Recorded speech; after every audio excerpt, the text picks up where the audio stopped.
Hello everyone. Today I'm going to read chapters 21 through 25 from the chapter book Holes. A couple of words to go over. The first word, let me go over, is defiance.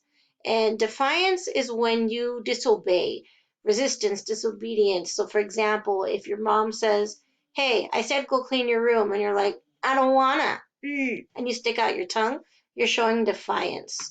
Writhing, making twisting movements. So imagine that animal that's like trying to squirm away, or if it got hurt, the way that it would move is writhing.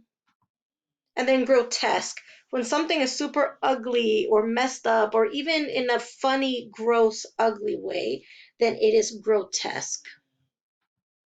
Chapter 21 starts on page 41. It was a long walk back to his hole. Stanley looked out through the haze of heat and dirt at the other boys, lowering and raising their shovels. Group D was the farthest away. He realized that once again he would be digging long after everyone else had quit. He hoped he'd finish before Mr. Sir recovered. He didn't want to be out there alone with Mr. Sir. "He won't die," the warden had said, "unfortunately for you."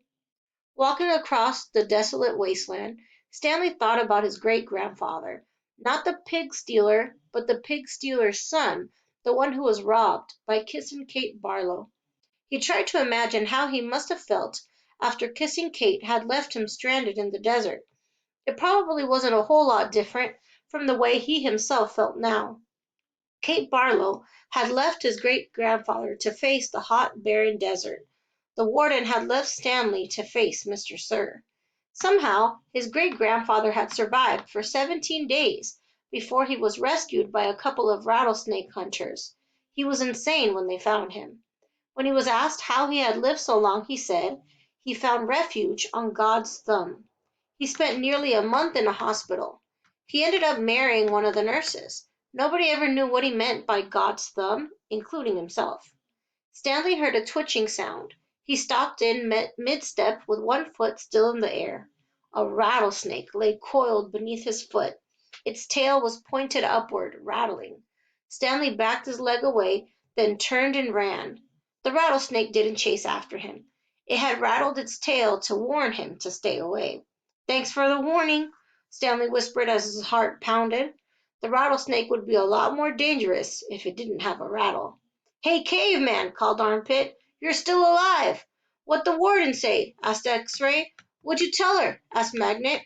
"I told her I stole the seeds," said Stanley. "Good going," said Magnet. "What'd she do?" asked Zigzag. Stanley shrugged one shoulder. "Nothing. She got mad at Mr. Sir for bothering her." He didn't feel like going into details. If he didn't talk about it, then maybe it didn't happen. He went over to his hole, and to his surprise it was nearly finished. He stared at it, amazed. It didn't make sense. Or perhaps it did. He smiled. Since he had taken the blame for the sunflower seeds, he realized the other boys had dug his hole for him. "Hey, thanks," he said. "Don't look at me," said X-Ray. Confused, Stanley looked around. From Magnet to Armpit to Zigzag to Squid, none of them took credit for it. Then he turned to Zero, who had been quietly digging in his hole since Stanley's return. Zero's hole was smaller than all the others. Chapter 22. Stanley was the first one finished. He spat in his hole, then showered and changed into his cleaner set of clothes. It had been 3 days since the laundry was done, so even his clean set was dirty and smelly. Tomorrow these would become his work clothes and his other set would be washed. He could think of no reason why Zero would dig his hole for him. Zero didn't even get any sunflower seeds. "I guess he likes to dig holes," Armpit had said. "He's a mole," Zigzag had said. "I think he eats dirt." "Moles don't eat dirt," X-Ray had pointed out. "Worms eat dirt." "Hey, Zero," Squid had asked, "are you a mole or a worm?" Zero had said nothing.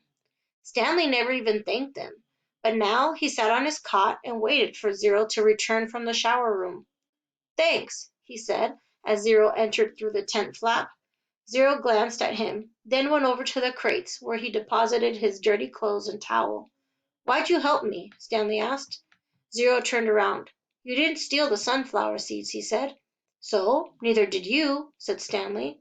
Zero stared at him. His eyes seemed to expand, and it was almost as if Zero were looking right through him. You didn't steal the sneakers, he said. Stanley said nothing. He watched Zero walk out of the tent. If anybody had X-ray vision, it was Zero. Wait, he called, then hurried out after him. Zero had stopped just outside the tent, and Stanley almost ran into him. I'll try to teach you to read if you want, Stanley offered. I don't know if I know how to teach, but I'm not that worn out today since you dug a lot of my hole. A big smile spread across Zero's face. They returned to the tent, where they were less likely to be bothered. Stanley got his box of stationery and a pen out of his crate. They sat on the ground. Do you know the alphabet? Stanley asked. For a second he thought he saw a flash of defiance in Zero's eyes, but then it passed. I think I know some of it, Zero said. A, B, C, D. Keep going, said Stanley. Zero's eyes looked upward. E. F, said Stanley. G, said Zero. He blew some air out of the side of his mouth. H-I-K-P. H-I-J-K-L, Stanley said. That's right, said Zero. I've heard it before. I just don't have it memorized exactly. That's all right, said Stanley. Here, I'll say the whole thing, just to kind of refresh your memory. Then you can try it. He recited the alphabet for Zero. Then Zero repeated it without a single mistake. Not bad for a kid who had never seen Sesame Street. Well, I've heard it before somewhere, Zero said, trying to act like it was nothing, but his big smile gave him away. The next step was harder. Stanley had to figure out how to teach him to recognize each letter. He gave Zero a piece of paper and took a piece for himself. I guess we'll start with A.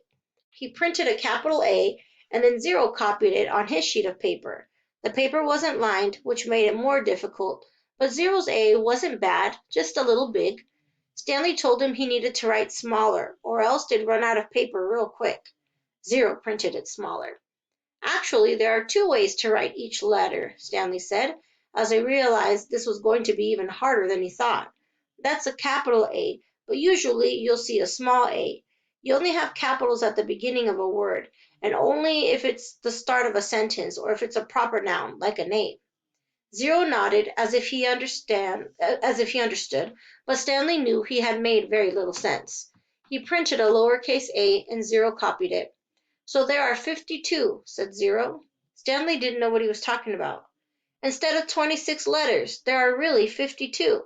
Stanley looked at him surprised. I guess that's right. How'd you figure that out? Zero said nothing. Did you add? Zero said nothing. Did you multiply? That's just how many there are, said Zero. Stanley raised and lowered one shoulder. He didn't even know how Zero knew there were 26 in the first place. Did he count them as he recited them? He had Zero write a few more upper and lower case A's, and then he moved on to a capital B. This was going to take a long time, he realized. You can teach me 10 letters a day, suggested Zero, 5 capitals and 5 smalls. After 5 days, I'll know them all, except on the last day, I'll have to do 12, 6 capitals and 6 smalls. Again, Stanley stared at him, amazed that he was able to figure all that out. Zero must have thought he was staring for a different reason because he said, I'll dig part of your hole every day. I can dig for about an hour. Then you can teach me for an hour. And since I'm a faster digger anyway, our holes will get done about the same time. I won't have to wait for you. Okay, Stanley agreed. As Zero was printing his B's, Stanley asked him how he figured out it would take 5 days. Did you multiply? Did you divide? That's just what it is, Zero said. It's good math, said Stanley. I'm not stupid, Zero said. I know everybody thinks I am. I just don't like answering their questions. Later that night, as he lay on his cot, Stanley reconsidered the deal he had made with Zero. Getting a break every day would be a relief, but he knew X-Ray wouldn't like it. He wondered if there might be some way Zero would agree to dig part of X-Ray's hole as well. But then again, why should he? I'm the one teaching Zero. I need the break so I'll have the energy to teach him. I'm the one who took the blame for the sunflower seeds. I'm the one who Mr. Sir is mad at. He closed his eyes, and images from the warden's cabin floated inside his head.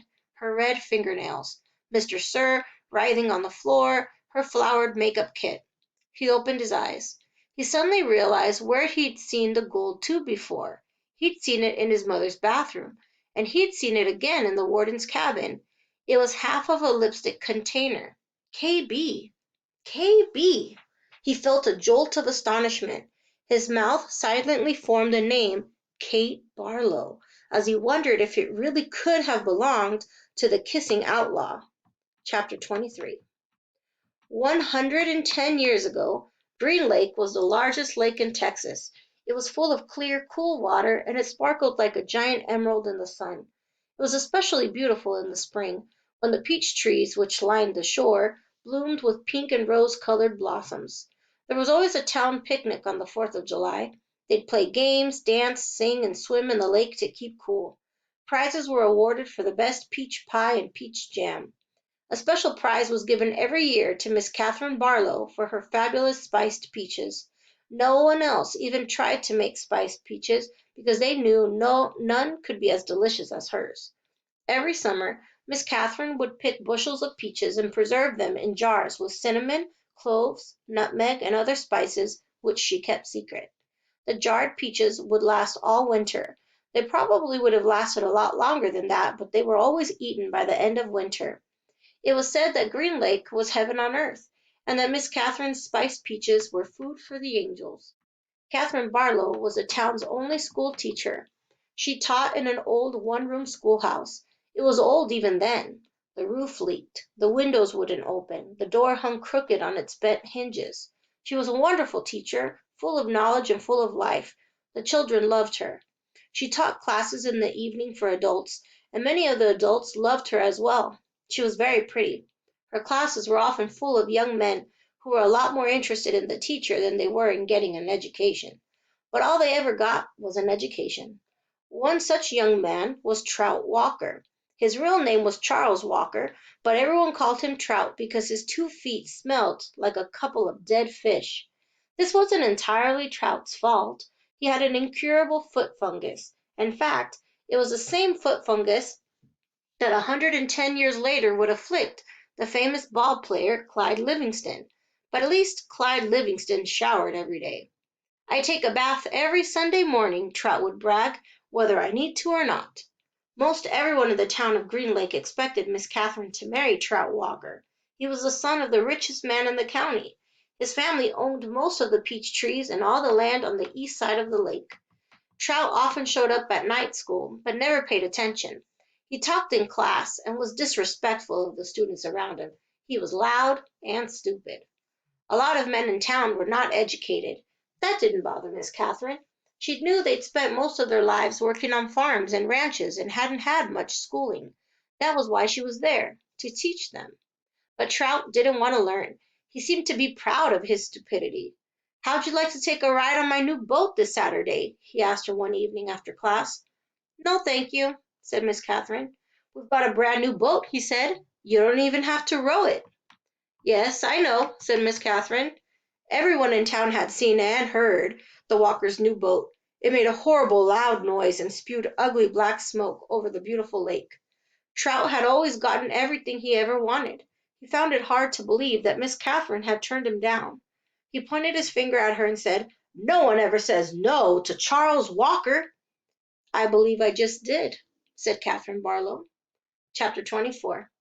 Stanley was half asleep as he got in line for breakfast, but the sight of Mr. Sir awakened him. The left side of Mr. Sir's face had swollen to the size of half a cantaloupe. There were 3 dark purple jagged lines running down his cheek where the warden had scratched him. The other boys in Stanley's tent had obviously seen Mr. Sir as well, but they had the good sense not to say anything. Stanley put a carton of juice and a plastic spoon on his tray. He kept his eyes down and hardly breathed as Mr. Sir ladled some oatmeal-like stuff into his bowl. He brought his tray to the table. Behind him, a boy from one of the other tents said, "Hey, what happened to your face?" There was a crash. Stanley turned to see Mr. Sir holding the boy's head against the oatmeal pot. "Is something wrong with my face?" The boy tried to speak but couldn't. Mr. Sir had him by the throat. "Does anyone see anything wrong with my face?" asked Mr. Sir as he continued to choke the boy. Nobody said anything. Mr. Sir let the boy go. His head banged against the table as he fell to the ground. Mr. Sir stood over him and asked, "How does my face look to you now?" A gurgling sound came out of the boy's mouth. Then he managed to gasp the word "Fine.